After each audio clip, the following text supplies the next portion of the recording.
I had about 2 years on the first game, which was not originally the plan, as always the case. Every game developer is this naive idealist who says we can get this done in 8 months, and then at about 6 months in, they realize, okay, a year and a half, and then a year in, with a knife to their wrist, they say, okay, this is 5 years. And similarly, this one filled its container rather thoroughly, but the great result of which is that I got to just experiment and experiment and experiment. And one thing that they did, which was new for me, that they did kind of an early access for their Kickstarter backers where you could play early builds of the game. And the game, the mechanics of the game are sort of twofold. There's a side-scrolling, oh, great, perfect.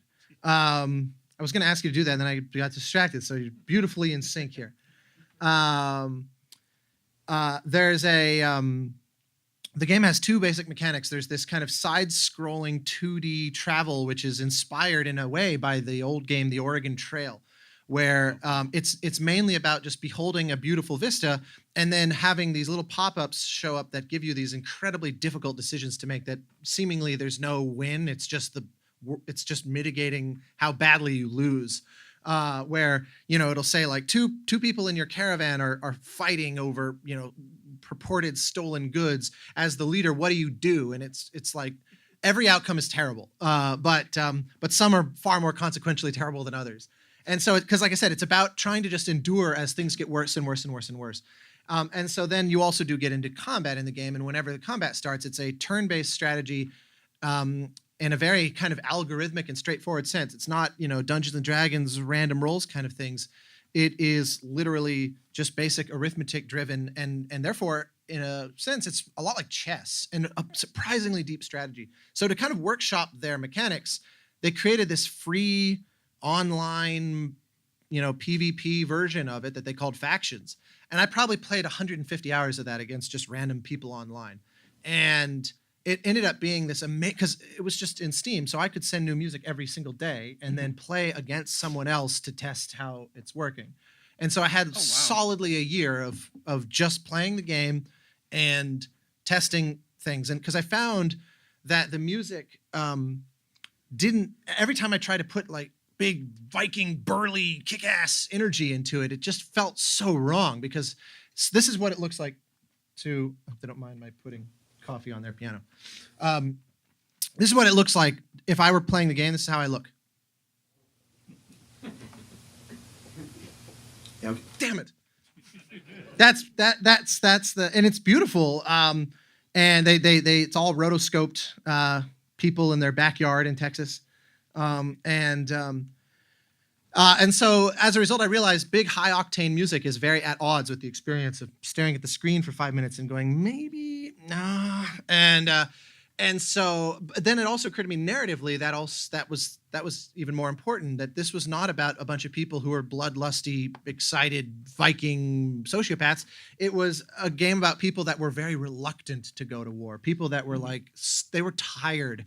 And because another part of the story, by the way, is that the sun has frozen in the sky. That's how they know something's wrong in a kind of supernatural way. So everyone's just exhausted. There's literally unending daylight. Mm-hmm. And so I thought, the idea of a kind of large orchestral but almost pianissimo vibe started to come to mind as I played the game, and I realized it would be interesting if I could hear these big lumbering chorales and things like that just feel like someone picking up their sword going, God damn it, I thought this was done. I thought we were past this.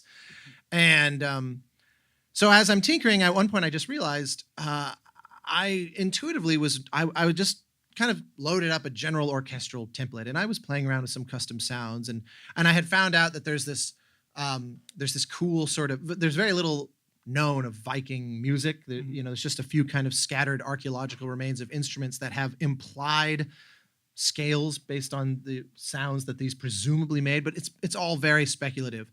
Sure. And I didn't want to go some cliche sort of Hollywood does ethnicity blank thing, which usually just means put a drone and ask someone who's not from California to improvise, and not a fan of that. And none of us have ever done that. yeah, I've been guilty of it. I'm not a fan of it, and so I said this could use something more, hopefully more interesting, and so I did find out there's this cool instrument called a buka horn, which is basically just a hollowed out lamb's horn that they stick a mouthpiece on.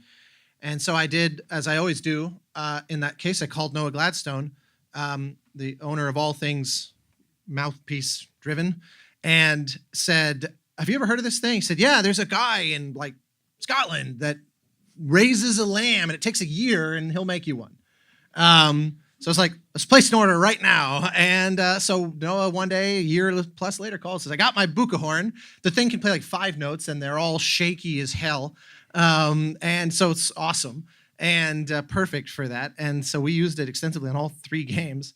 So that said, I was otherwise kind of in an orchestral place, and I realized I'm not really using the strings. I just not deliberately. I just kind of went back and looked and said, few little places of some high, tremolos and whatever, but it was really being driven by these brass chorales that just felt tired and not even tired, exhausted. They felt emotionally exhausted to me.